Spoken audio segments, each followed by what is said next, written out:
आज का ब्लॉग एक पंक्ति से स्टार्ट करना चाहूँगी। हिंदी हमारी अस्मिता, हिंदी हमारा मान है। हिंदी निराला प्रेमचंद के लेखनी का गान है। हिंदी में बच्चन पंत दिनकर का मधुर संगीत है। हिंदी में तुलसी सूर मीरा जायसी का तान है।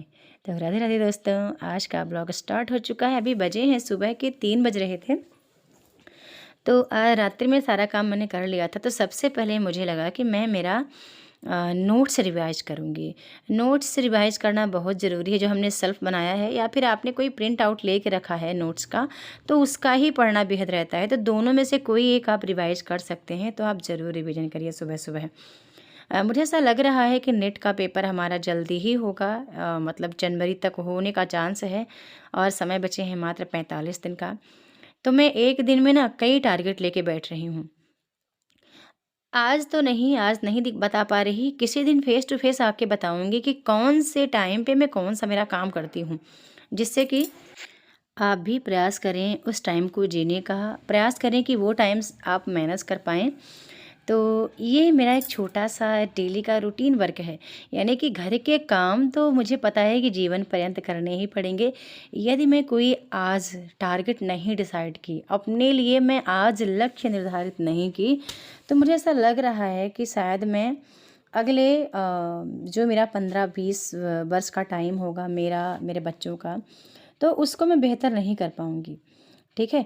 तो मैंने यूँ किया कि चलो पहले सबसे पहले तो मैं आज ना जो मेरा लक्ष्य है, उस लक्ष्य को मैं काम पे लग जाती हूँ। और मैं इसी टाइम पे आपको पता है कि जब मैं अपना काम करने बैठती हूँ, तो मेरे जो स्टूडेंट्स के कुछ वर्क होते हैं ना, उनको क्या देना है मुझे, सुबह उनको क्या याद करने के लिए देना है, वो भी मैं रिवाइज़ करती रहती हूँ। मैंने एक चीज़ नोटिस किया दोस्तों कि मेरा जेआरएफ ना निकलना, कंटिन्यू बार-बार 6 बार नेट क्वालिफ़ाइड करना, एक ही बात बताता है मुझे कि मैंने रिवीजन नहीं किया। कभी रिवीजन करने का मुझे मौका ही नहीं मिलता था, क्योंकि मैं इतना ज़्यादा खो जाती हूँ अपने स्टूडेंट के साथ। उनको इतना टाइम देती हूँ कि वो आगे निकल जाते हैं और मैं पीछे रह जाती हूँ। जबकि वही चीज़ ही पढ़नी है, उनको भी मुझे भी, लेकिन मैं अपने लिए टाइम नहीं देती थी। तो इस बार मुझे लगा कि मुझे 15 से 20 दिन कुछ ऐसे छोटा-मोटा टाइम मुझे अपने लिए निकालना है। क्योंकि आपको पता है घर में सबके एक समान काम है। गृहिणी आप हैं, तो बगैर काम किए तो गुज़ारा नहीं है। काम करके ही हमें पढ़ने का मौका मिलेगा। और मुझे हमेशा इसी टाइम पे पढ़ने का, मेरा यही एक टाइम ही है समझ लीजिए, सही तरीके से पढ़ने का। आज मैं सुबह-सुबह एक स्लोगन पढ़ रही थी टोनी रॉबिन्स का। उन्होंने कहा है कि लक्ष्य बनाना अस्तित्व को सत्य में बदलने का पहला कदम है। तो पहले तो आप अपना एक लक्ष्य निर्धारित करिए कि आपको जाना किधर है। कभी कोई सा एग्ज़ाम दे रहे हैं, कभी कोई सा एग्ज़ाम दे रहे हैं, कभी रेलवे का, कभी आईएएस का, कभी नेट का, कभी किसी और का। आपको टीचर बनना है तो टीचर के लिए तो बहुत सारे एग्ज़ाम हैं। टीजीटी, पीटी दे सकते हैं, एलटी ग्रेड दे सकते हैं, सुपर टेट दे सकते हैं, या तो नेट जेआरएफ दे सकते हैं, सेट दे सकते हैं। तो ये हो गया टीचिंग लाइन। अब टीचिंग लाइन में जा रहे हैं तो जितनी परीक्षाएँ हैं वो सारी आपके लिए हैं। ऐसा ना सोचिए, लोग कहते हैं कि नेट की तैयारी करो तो नेट की तैयारी करो, पीजीटी की करते हैं तो पीजीटी ही करें, नहीं। मतलब टीचर बनाने की जितनी तैयारियाँ हो सकती हैं, वो सबके लिए आप हैं, आपकी हैं। यानी वो सारे आप अटेम्प्ट कीजिए, ठीक है? मान लीजिए किसी को और कोई डिपार्टमेंट में जाना है तो वो उसकी तैयारी करेंगे। तो मेरा जो कहना है कि अगर कुछ करना या बनना चाहते हैं ना, तो सबसे पहले लक्ष्य को आप ना लिख लो और उसको रोज़ देखो, वो आपके सामने हो, चिपका के रखो कि नहीं, ये मुझे इसी सत्र में निकालना है और इस वर्ष निकालना है। अब मुझे इसके लिए इतना टाइम देना है। ये करोगे तो हो जाएगा। तो इस टाइम में क्या कर रही थी कि मैंने अपने स्टडी के दौरान मैंने बहुत सारी चीज़ें ना ग्रुप में डालती रहती हूँ कि मैं ये पढ़ रही हूँ और आज आप ये पढ़ो। तो मैंने इकाई 10 की कुछ चीज़ें मैंने उनको मेरे मोबाइल से फ़ोटो क्लिक करके उनको दे दिया, ताकि वो भी अपना स्टडी करते रहें और ऐसा ना हो कि मैं पढ़ रही हूँ और वो पीछे छूट जाएँ। लगभग मैं ये चीज़ें सभी के लिए करना चाहती हूँ दोस्तों, कि सभी जितने मेरे मित्र हैं वो आगे बढ़ें, कुछ नाम करें, कुछ ऊँचा उठें। ऐसे नहीं कि अब यूँ ही बैठे रहें। तो ये तो मेरा एक पर्सनली ये मैसेज आपके लिए जाएगा। जो मैसेज मैं आपको देना चाहती हूँ, मैं चाहती हूँ कि दोस्तों आप उसको फॉलो करें और आप ना हमेशा उस चीज़ पर निरंतर अपनी जो दिनचर्या है ना गढ़ा के रखें। मैं आपसे ये कहना चाहती हूँ कि आखिर यदि लक्ष्य आपका आज आपने बनाया और 1 महीने हो गए, 4 महीने हो गए, 1 वर्ष हो गए और कंप्लीट नहीं हो पाया, तो उसकी वजह आपने ढूँढने का प्रयास नहीं किया कि क्या वजह थी? जो आपका लक्ष्य कंप्लीट ही नहीं हुआ, वो वजह क्या है? वो कहाँ गलती आपने कर दी? तो गलती 2 ही जगह पर किया आपने। या तो आपके पास सही कंटेंट नहीं मिला, या तो आपको सही गाइडलाइन नहीं मिला, या तो सब कुछ मिला, आपने समय नहीं दिया। यानी आपने समय नहीं दिया, अपने रिवीजन के लिए समय नहीं दिया, आपने अपने पढ़ाई के लिए समय नहीं दिया, तो आप हार गए। ये जो मैसेज है मेरा सभी के लिए है, जितनी हमारी महिलाएं हैं, सखियां हैं, बहनें हैं, जो मेरा ब्लॉग देखते हैं, मेरा सारा चैनल देखते हैं, या केवल ब्लॉग देखते हैं, मेरे और चैनल्स के बारे में उनको नहीं पता है। तो किसी दिन मैं एकदम खुल के बताऊंगी कि कौन कौन सा कार्य है जो मैं हर दिन कर रही हूँ, इसके बावजूद मैं पढ़ भी रही हूँ। पर्सनली मैं छात्रों को टाइम भी दे रही हूँ हर दिन, और टाइम भी वो 4-4 घंटे का है, 3-4 घंटे का। इधर बच्चों के लिए भी मैं टाइम दे रही हूँ, और टाइम कितना है? 24 घंटे का। ठीक है, ऐसा नहीं कि मैं सोती ही नहीं हूँ, सोती भी हूँ, 5-6-7 घंटे की अच्छी नींद भी लेती हूँ। हाँ, लेकिन मैं किसी और को टाइम नहीं दे रही, कहीं भी मेरा अनावश्यक टाइम नहीं जा रहा, जितना जा रहा है टाइम मेरे ईश्वर के कार्य में जा रहा है, यानी पूजा अर्चना, वंदना, प्रार्थना।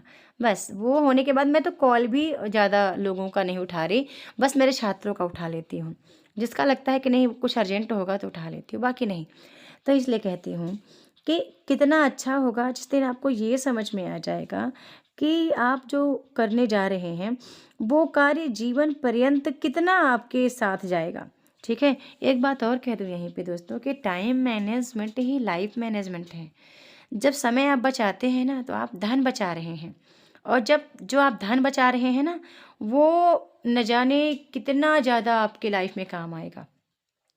तो धन बचाना ज़रूरी नहीं है, पहले समय तो बचाओ आप। समय ही तो धन है, का आपने सुना होगा इस स्लोगन को, लेकिन इसका जो परफेक्ट फार्मूला है वो काम कैसे करता है, वर्क कैसे करता है, आपको शायद खुद खुद नहीं पता।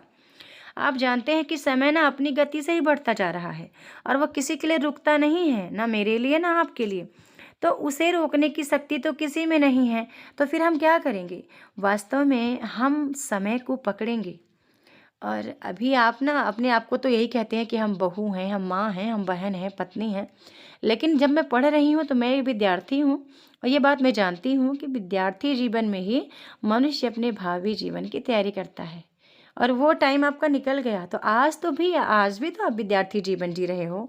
ठीक है, और इसी जीवन में व्यक्ति अपने को मानसिक रूप से, शारीरिक रूप से, दोनों ही तरीके से पुष्ट और सक्षम बना लेता है। ठीक है, और एक पंक्ति आपने पढ़ी होगी, क्या पंक्ति है वो? कि समय लाभ समलाभ नहीं, समय चूक समचूक, और चतुरन चित रहीमन लगी, समय चूक की हुक। ठीक है, तो रहीम कहते हैं कि समय ही लाभ है और समय ही हानि है, और चतुर लोग ना समय का लाभ उठा लेते हैं, और अगर चूक जाते हैं तो उनके मन में त्रास हमेशा ही बना रहता है। इसलिए सदुपयोग ना समय का करिए। यदि आपने सही समय पर समय का सदुपयोग नहीं किया ना, ये मन चंचल है दोस्तों, ऐसे ही भागता जाएगा। कभी इस रील को देखेंगे, कभी उस वीडियो को देखेंगे, कभी उस चैनल को देखेंगे, कभी देखेंगे इसका सब्सक्राइबर इतना बढ़ गया, मेरा तो कुछ हो ही नहीं रहा है, मैं तो कुछ कर ही नहीं पा रही हूँ। वो इंसान बीपीएससी क्वालिफाई कर लिया, उसका यूपी टीजीटी में हो गया है, उस बंदे ने नेट निकाला, मैं नहीं कर पा रही। आप तो दूसरों का ही सोचते रह गए, खुद को आपने टाइम दिया कहाँ? ठीक है, तो इस टाइम पे मैं स्टडी कर रही हूँ, शायद मेरे बच्चे भी जाग गए थे स्टडी करने के लिए। जब मैं लाइट ऑन कर देती हूँ तो बच्चे मेरे ऑलरेडी उठ जाते हैं। थोड़ा सा ठंड का मौसम बढ़ रहा है, पर हम मुझे क्या, ठंडी हो गर्मी हो, मेरा जीवन तो दोस्तों ऐसे ही चलता रहता है।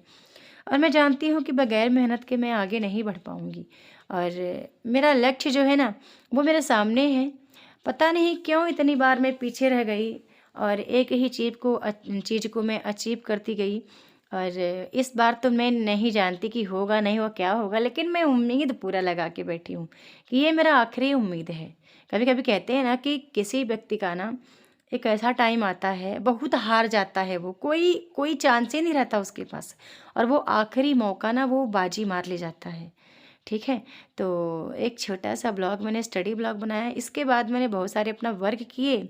ठीक है, स्नान ध्यान पूजा पाठ, बच्चों के लिए मैं खाना भी बनाई हूँ, 7-8 बजे बच्चे स्कूल गए, सब काम मैंने किया, लेकिन कुछ भी रिकॉर्ड नहीं कर पाई। मैं आज केवल आपको यही बातें बताना चाह रही थी, और उन काम के बीच में ना ये बात मैं आपको नहीं बता पाती जो मैं आज वीडियो में बोल गई हूँ। मैं चाहती हूँ वीडियो आप रिवर्स करके दोबारा देखिएगा, और वीडियो पे कहीं कुछ बातें ना नोट डाउन करिएगा। ठीक है। मेरा जीवन दोस्तों बहुत संघर्षों का रहा है। मैं नहीं जानती कि इतना संघर्ष क्यों है जीवन में। मैं इतना ज़रूर जानती हूँ कि ये संघर्ष भी ना उसी के जीवन में होता है जो इससे पार पाले, जो इससे हारे ना। ठीक है। और मैं हमेशा अपनी हार को अपना जीत बना लेती हूँ। तो वीडियो को लाइक करना है, शेयर करना है, चैनल पर कमेंट ज़रूर करना है कि आपको कैसा लगा।